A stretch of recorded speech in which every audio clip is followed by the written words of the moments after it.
C'est une tradition à Athée, en Mayenne. Tous les 2 ans, ce petit village de 300 habitants monte un spectacle, du théâtre en costume d'époque, en décor naturel et surtout des dialogues en patois mayennais.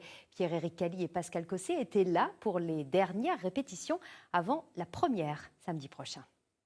La maman et le poupon vont vrai bien, mais Henri, venez donc à Ma, voir votre Louise. Voilà. N'hésite pas, quand tu lui...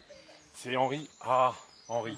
Viens donc, je sais plus ce que tu dis. Oui, venez donc au mât. Nouveau Voilà. spectacle, Voilà. nouveau metteur en scène pour un rendez-vous bisannuel de plus de 30 ans. C'est devenu la tradition, les noces d'Athée en patois rassemblent un nombre impressionnant d'acteurs, 100% bénévoles, mais totalement dans la peau de leurs personnages.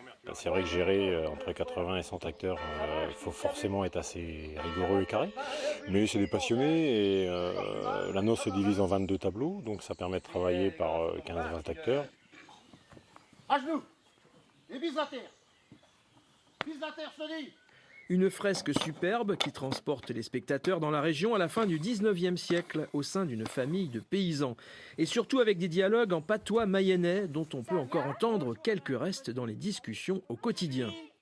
Ah oui, par exemple, quand je dis à ma petite fille « clavez la porte », tous les mayennais du coin, ils savent que c'est fermer la porte à clé, alors que c'est pas du tout du français. Donc il y a quand même des expressions qui sont restées. Bénaise. Benaise, oui, je suis bien content, enfin plein de choses comme ceci. Et les Mayennaises aussi sont contents, grâce à ce genre de spectacle vivant, on préserve un certain patrimoine. Alors la troupe est saluée et encouragée, comme il se doit dans le secteur.